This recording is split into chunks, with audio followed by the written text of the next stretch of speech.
यह जो जीवन में आनंद है वो क्या चीज में है?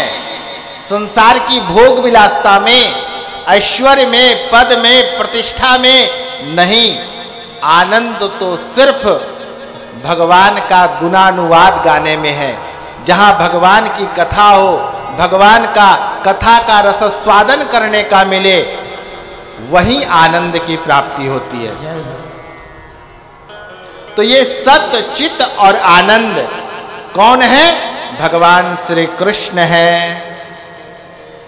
तापत्रय विनाशाय, तीन तरह का ताप है, दैहिक, दैविक और भौतिक। और यह तापों को नष्ट करने वाला कौन है? तो भगवान श्री कृष्ण है।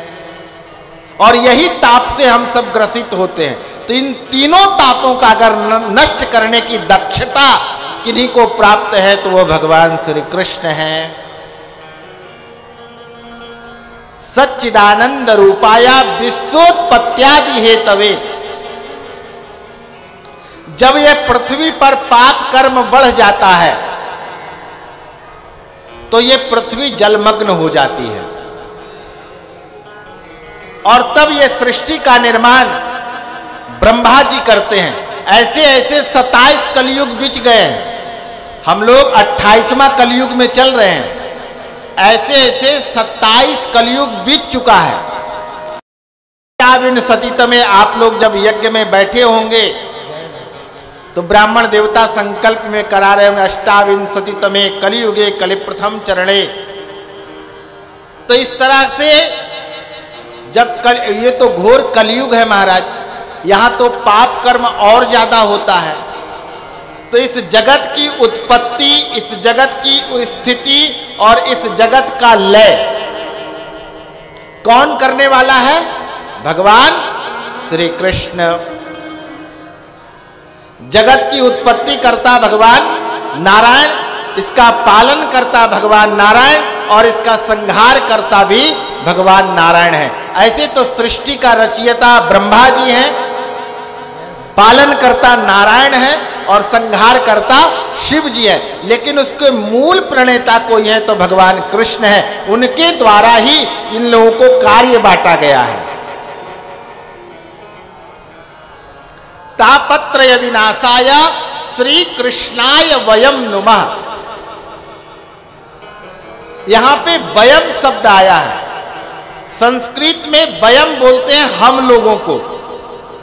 अगर चाहते तो वहां अहम लिख देता, यानी मैं, जैसा आज के संसार में चल रहा है कि कोई भी कार्य की सिद्धि और प्रसिद्धि स्वयं एक व्यक्ति लेना चाहता है। कहता ये मैंने किया, मैंने किया, मैंने किया, यही मैं तुम्हें नरक की ओर लेके जाएगी। मैं कौन होता है? ये सब करने वाले भगवान नारायण हैं। हम सब तो बस माध्यम है महाराज। ये इतना बड़ा यज्ञ, इतनी बड़ा व्यवस्था, इतने हम सब विराजित, इतने इतने महान पुरुष आए हैं, ये हमारी आपकी सामर्थ्य है क्या? बुला लेना। ये सब भगवान की कृपा है। उन्हीं की कृपा से यह सब हमें प्राप्त होता है। इसलिए कभी भी मैंपन नहीं होना चाहिए कि ये मैंने किया, मैंने किया, मैंने किया। तो यहां पे का वयम नुमः, यानी हम सभी लोग मिलकर के भगवान श्री कृष्ण को प्रणाम कर रहे हैं।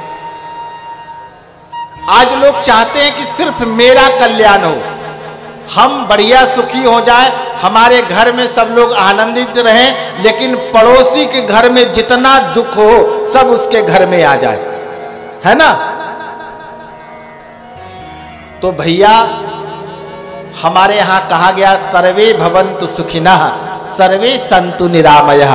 सनातन ही एक ऐसा धर्म है जो कहता है सब लोग सुखी हो। और देखो हमारे यहां तीन की बड़ी महत्ता है। अभी हमने कहा सत्य, चित और आनंद, ब्रह्मा, विष्णु और महेश, ये तीन हैं।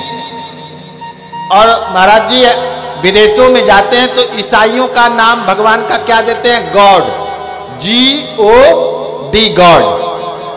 G for generator, O for operator, और डी फॉर डिस्ट्रॉय।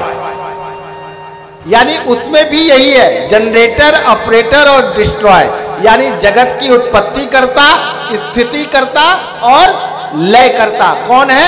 भगवान। ये देखो सनातन से सबने चुराया है। अब आ जाओ इस्लाम धर्म में, उसमें श्लोक नहीं चलता, उसमें नंबर चलता है, 7, 8 और 6, 786। अब तीनों को काउंट कर दो, 8, 7, 15, 15 और 6, 21, 2, 1, 3। वहां भी 3 का ही कॉन्सेप्ट है। ब्रह्मा, विष्णु और महेश, जगत की उत्पत्ति करता, जगत की स्थिति और जगत का लय करता कौन है? ब्रह्मा, विष्णु, महेश। सब लोग नाम अलग अलग से पुकारते हैं, लेकिन सबका प्रणेता, सबका संचालन करता अगर कोई है तो हमारे भगवान श्री कृष्ण ही है। तो बोलिए श्री कृष्ण भगवान की जय। और जो इस कथा को श्रवण करता है उनके 3 तरह के पाप नष्ट हो जाते हैं, दैहिक, दैविक और भौतिक।